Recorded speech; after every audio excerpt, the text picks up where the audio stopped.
At 79 years old, Dolly Parton stepped into that interview and delivered a revelation no one in Nashville saw coming. The lights dimmed, the room fell silent, and with a slow smile that had carried her through thousands of songs, she revealed the first spark in a confession that would stun the country. Kenny Rogers, the voice, the legend, the man who began a story she kept hidden for decades. And that was only the beginning. Because Dolly did not just mention one man, she admitted there were seven names, seven icons, seven men who shaped her life in ways no audience ever saw under the spotlight.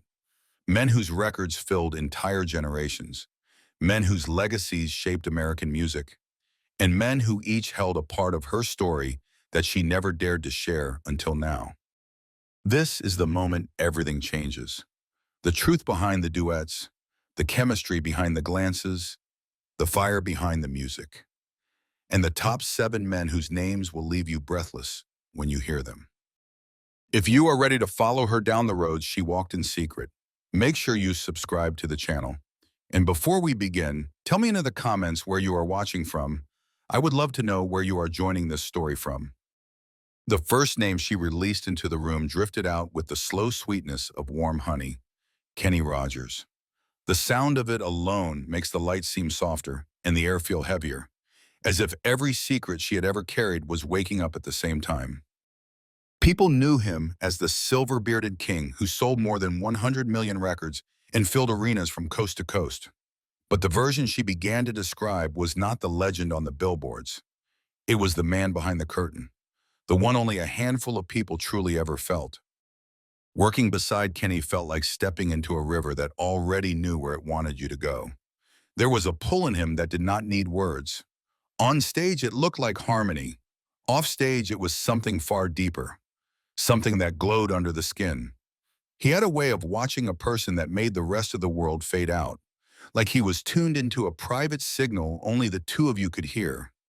She remembered the night everything shifted. It was the summer of 1983. Hours after a Las Vegas show loud enough to shake dust from the chandeliers, 3,000 people had roared until their voices cracked, and the applause still echoed in her ribcage long after the curtain fell. They walked together through the back corridors, both of them breathless and bright with stage heat. But the true moment came later, when the suite door closed behind them and silence settled over the room like velvet. Kenny leaned back in that slow, confident way of his, and suddenly the distance between them felt fragile and deliberate, as if one step would change everything. He laughed then, a deep rolling sound that seemed to wrap around her like smoke. She said that laughing was not amusement. It was an invitation. A flare struck in the dark, the beginning of a fire she would spend years pretending had never started. And in that moment, she knew why his name had to be the first one she spoke, the first truth, the first spark. The second name did not slip out the way the first one did. It arrived with a spark, sharp and electric, the way thunder warns you that lightning is only a breath away. Kris Kristofferson. When she said it, the room seemed to lean in as if drawn by something invisible. Kris was never the kind of man who simply walked into a story. He entered like a poem written in fire. A soldier, a scholar, a songwriter whose words carried both beauty and bruises. He had lived enough life for three men, and somehow all of it showed in his eyes. Working with Kris felt like standing in the middle of a summer storm. You knew you might get burned, but stepping away felt impossible. Everything about him hummed with intensity. The way he held a guitar, the way he listened, really listened, as if every sentence a person spoke mattered more than they realized. He carried both gentleness and danger, woven together so tightly you could not tell where one ended and the other began. She remembered a night in Nashville, late in the year 1979, when the city smelled of rain and neon lights flickered against the windows. They had just finished rehearsing a ballad, a song so raw it felt like skin peeled back to the bone. After the musicians left, Kris stayed behind, strumming soft chords that drifted through the empty studio like smoke. He looked at her with that steady, burning focus, the kind that made a person feel seen and undone at the same time. When he touched her hand, it was not bold or hurried. It was careful, intentional, like a man tracing a map he already knew by heart. She said being with Chris was different from being with anyone else. It was not a fire that roared. It was a fire that glowed from the inside out, warming everything it touched and leaving nothing untouched in return. Their time together did not last long, but it marked her like a fingerprint pressed into memory. And when she spoke his name all those years later, her voice carried both the storm and the calm that followed it. The third name did not come out sweet or soft. It arrived heavy, carrying the weight of history and something far more complicated: Porter Wagner. When she said it, the air tightened as if the past itself had stepped into the room and pulled up a chair. Porter was not a storm like Chris and not a slow-burning spark like Kenny. He was structure, discipline, a towering presence dressed in rhinestones and certainty. He had discovered her when she was still more dream than legend, lifting her from small stages and placing her beneath lights bright enough to blind. Working with Porter felt like being shaped by a sculptor who refused to admit his hands were trembling.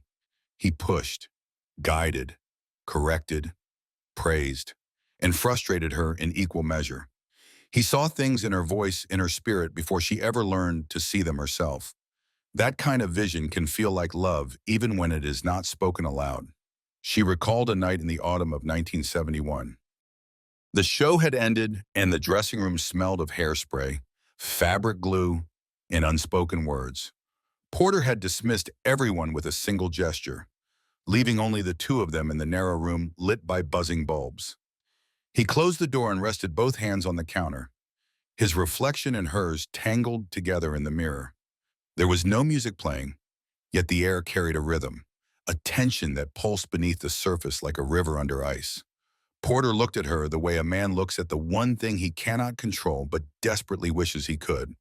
When he stepped closer, the moment felt inevitable. Shaped by years of shared ambition and emotions neither of them dared to name aloud. Being with Porter, she later confessed, was like walking a tightrope built from devotion and danger. It thrilled her, it terrified her, and it changed her in ways applause never could. The fourth name floated out of her like a breath she had been saving for years: Glenn Campbell. And when she said it, something in her softened, as if the memory itself carried sunlight. It was different from the storm of Chris and the fire of Kenny and the intensity of Porter. Glenn was warmth, calm, a gentle glow that wrapped itself around your shoulders before you even noticed. Glenn had walked through life with a kind of effortless charm, the kind that felt like California air drifting through an open window. People knew him as the golden boy with the guitar, the man whose fingers could glide across strings as if music had been invented just for him. But she knew another version, a version that appeared only when the crowds were gone and the night settled in like a quiet promise. She recalled a moment in the spring of 1974. They were both on the road, tired from a run of shows that felt endless. The hotel was small and aging, its wallpaper faded from years of cigarette smoke and desert heat. Glenn knocked softly on her door, holding his guitar like an apology. They ended up in the corner of her room, sitting on the carpet beneath a flickering lamp that hummed like a lazy firefly. He played the opening notes of a melody he had been shaping for days, and the sound drifted through the room like warm water. She sang along without thinking. Their voices met in the middle, not with force or desire, but with a softness that grew from trust. It felt like stepping inside a memory while it was being made. Glenn looked at her with those blue eyes of his, eyes that carried both boyish mischief and an ocean of tenderness. When he reached for her hand, it was gentle, light as a feather falling onto an open palm. There was no rush, no flame, no storm, only quiet understanding, only peace. Being with Glenn, she later admitted, felt like finding shade in the heat of summer, a place to rest, a moment to breathe, a reminder that not all connections were meant to burn. Some were meant to heal. The fifth name left her tongue with a spark that felt wild, uncontained, almost reckless. Waylon Jennings. The room reacted before anyone spoke, as if even the memory of him carried the scent of gasoline and midnight roads. Waylon was not gentle sunshine like Glenn, nor a sculptor of ambition like Porter. He was thunder in denim, a pulse that quickened the air around him, a rebel whose presence felt like a dare whispered straight into your ear. People loved calling him an outlaw of country music, but to her he was something deeper, a force that did not follow rules because rules were never built strong enough to hold him. She remembered a night in the winter of 1976. The tour was grinding everyone down. Long miles, loud crowds, and endless cigarette smoke curling around backstage corridors. She found herself standing outside the venue, letting the cold air cool her nerves. That was when Waylon walked out, boots crunching against the pavement, breath rolling out like steam from a restless engine. He looked at her with that slow, burning gaze, the kind that made a person feel stripped of every excuse they had rehearsed. No words, no questions, just a silent understanding that whatever was about to happen already lived between them. They ended up in his tour bus, lights low, the engine humming beneath their feet like a restless heartbeat. Waylon poured 2 glasses of something amber and dangerous, but she barely tasted it. His voice filled the space, low and gritty, a voice that carried both sin and salvation. When he stepped closer, it felt like standing at the edge of a cliff, fully aware the fall would be worth it. Being with Waylon, she confessed, was like riding a wildfire. You held on with both hands, prayed you would not get burned, and jumped anyway. He was chaos wrapped in charm, and she followed that pull knowing it could only end in smoke.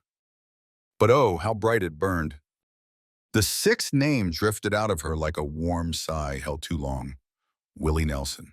And the way she said it, soft and steady, made the room settle into a calm it had not felt since the confession began. Willie was not a fire or a storm or a rebellion. He was a porch light on a quiet night, a gentle sunrise, a place the heart wandered toward when it needed rest. People knew him as the braided troubadour, the wandering poet who wrote ballads that carried both sorrow and salvation. But she knew a version stripped of stage smoke and spotlight glare, a version who moved slowly, thought deeply, and loved with a patience that could tame even the most frantic spirit. She remembered an evening in the summer of 1978. They were tucked away in the Texas hill country, far from the noise and neon of the touring circuit. The ranch house smelled of cedar and coffee, and crickets played their own rhythm outside the windows. Willie sat on the floor with his old guitar resting across his knee, plucking a melody so soft it felt like a lullaby meant only for the two of them. She joined him without speaking, sitting beside him as the night wrapped around them like a faded quilt. Willie hummed a tune he had not yet written lyrics for, a tune slow enough to feel like breathing. When he reached for her hand, his touch was feather light, steady, free of urgency. There was no chase, no heat, no danger, only honesty. She said being with Willie was like sinking into a warm bath after a long day. Everything heavy slipped away. Everything loud softened. He gave her a kind of affection that asked for nothing and offered everything, a love built from quiet moments rather than roaring passion. Some men changed her life with fire. Willie changed it with peace. And sometimes, she whispered, peace is the most powerful feeling of all. The seventh name came out differently from all the rest. It did not fall lightly or drift gently. It dropped with weight, like a velvet curtain hitting the stage all at once. Johnny Cash. The moment she said it, the entire room seemed to exhale and inhale at the same time, as if even the walls understood that this memory lived in a deeper, darker place. Johnny was never simply a man. He was a presence, a gravity, a shadow edged with fire. People knew him as the man in black, the voice that rumbled like distant thunder and carried a lifetime of sins and salvation in every note. But what she remembered was not the legend on magazine covers. It was the man behind the quiet pauses, the man whose eyes held more stories than any of his ballads. She recalled an evening in the early months of 1973, backstage at a benefit concert in Memphis. The building trembled with the roar of a packed crowd, but inside the small dressing room, everything felt still. Johnny was sitting alone, elbows on his knees, head lowered as if listening to something only he could hear. The moment he looked up, she felt it, that unmistakable pull, the same kind of force that draws storms toward open water. His gaze carried both warning and invitation. A person could drown in eyes like that, and maybe that was the point. He spoke softly that night, his voice rough around the edges but warm underneath, like embers hidden beneath ashes. They talked about music, regret, redemption, and the strange price fame collects from a person's soul. The conversation moved slowly, like a river carving its way through stone. When he stood and reached for her hand, the room seemed to tilt. His touch was firm, not demanding, but full of something restless and unresolved. Being near him felt like standing at the boundary between darkness and light, knowing that one step forward could pull you fully into either world. She said that being with Johnny was not about passion or danger alone. It was about recognition. Two people who carried wounds no one else could see. Two hearts that beat with more noise than most lives could understand. Their moments together were brief, scattered like sparks flying off steel, but each one left a mark that did not fade. Johnny Cash was the storm she stepped into willingly, the thunder she did not fear, the shadow she never tried to outrun, and even years later, when she spoke his name, it echoed through her voice like a note that had never fully stopped ringing. When the final name faded from her lips, something shifted in the room. The stories she shared were not just confessions. They were reminders of what it means to be human in a world that often forgets the value of private moments. These 7 names were not simply chapters in her life. They were mirrors reflecting the ways we love, the ways we break, and the ways we gather ourselves back together again. Listening to her truth, you begin to see that every person carries a history no spotlight can illuminate. Behind every stage curtain, every perfect smile, every polished performance, there are feelings too fragile to display. She lived through triumphs that made headlines and heartbreaks that never would. Yet she carried all of them with grace. And that is where the true lesson lies. Not every connection we experience is meant to last forever. Some arrive to teach us courage, some show us our own strength, some remind us that tenderness can be more powerful than fire. Others reveal the weight of choices we were not ready to make, but each one shapes who we become, and none of them are wasted. Her stories also remind us that privacy is not secrecy. She did not hide these memories out of shame. She protected them because they mattered, because not everything meaningful needs to be exposed to the world. That is a lesson we too often forget in a time when everyone feels pressured to share every detail of their lives. Sometimes the most sacred parts of who we are deserve to be kept close, treasured quietly, and carried with intention. And maybe that is why her confession feels less like scandal and more like liberation. At her age, she no longer needs permission to own her story. She has lived, she has loved, she has fallen and risen, and she has done it with a heart that refused to close. If there is anything to take away from this journey, it is the reminder that real life is never linear. It twists, burns, heals, and evolves. And that is the beauty of it. If you enjoyed this story and want to explore more untold journeys, make sure you subscribe to the channel so you never miss a new video. Before you go, tell me in the comments where you are watching from. I truly want to know where in the world you are joining this story from. Let us keep sharing these moments together.